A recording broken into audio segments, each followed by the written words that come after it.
to my channel.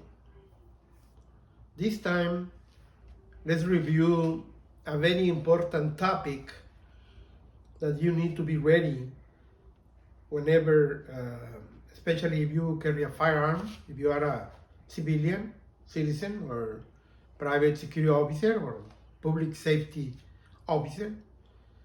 And one time or another, if you carry firearm, you might be involved in a situation that you have to pull your gun and fire and in defense of your life, defending your life or defending the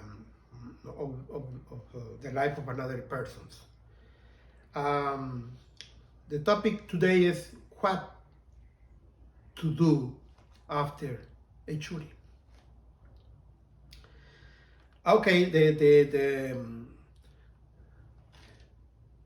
the most important topic points on what to follow after a shooting incident is to immediately, as soon as possible, call 911 and ask for police assistance and EMS, an ambulance, emergency medical service.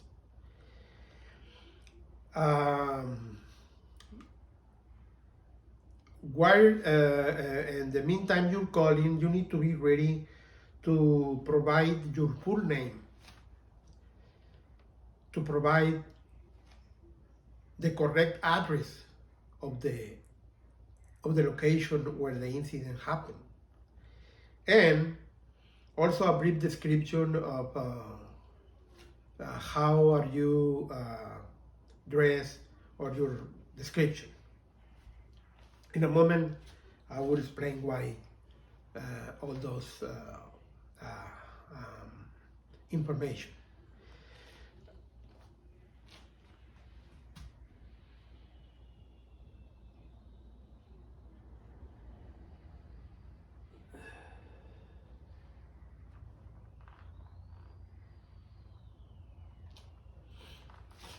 Okay, also, you need to give a brief description of what happened. On those moments after a shooting, people start going into a trauma, psychological trauma, that you must remember to give a short explanation or statement of what happened. An example could be, well, if you are a security officer or a public officer, and you're doing your duties, you might say, well, I was patrolling this area, somebody jumped from, the suspect jumped from this corner, he was armed with a knife, he started attacking me, I was in fear of getting injured or killed, and so I had to pull my gun. I advised him to stop, and he get too close, and so I have to fire because it was no other option, because I was afraid to get killed by this person. You see, it's a short explanation because it's the best way to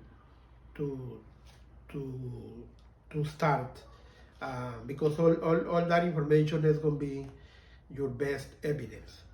Next, all the ways as a security officer or civilian, most of civilians they are ready, but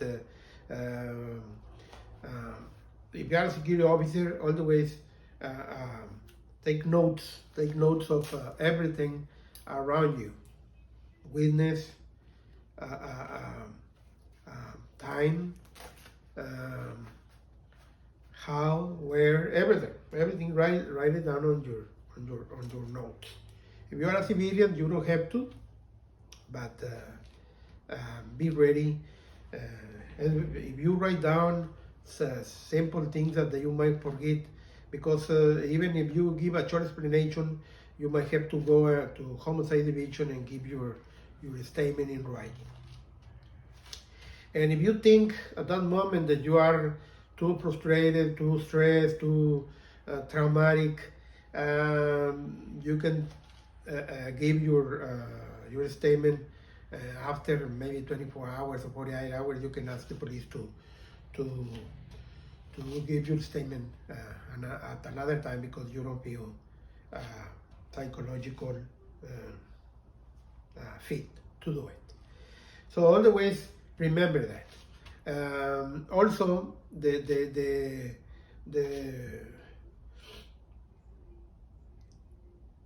when you ask for an EMS, emergency medical service, an ambulance, that's because you are giving you are saying like that you want to help if the attacker wants to kill you, once you call for an ambulance to seek help for him, it means that you didn't want to chat or hurt that person, but there were no other option. So all those steps are to be on your side. And also, when you get your description, is because when the police arrive, they don't know what's going on. They just got to report that a shooting happened, and if they see you with your gun on your hand and you don't have no uniform, if you are a civilian, even if you are in uniform, they might shoot you because they don't know who you are. So it's very important to. That's why it's very important to give your description, so that when the police arrive, they know, at least they have an idea who you are. And never have your gun on your hand. It can be on your holster, away from your hands, just to prevent a misunderstanding between you and the police. So that are the tips of most important points to do after a deadly force incident while you on duty or a civilian other than away from your house.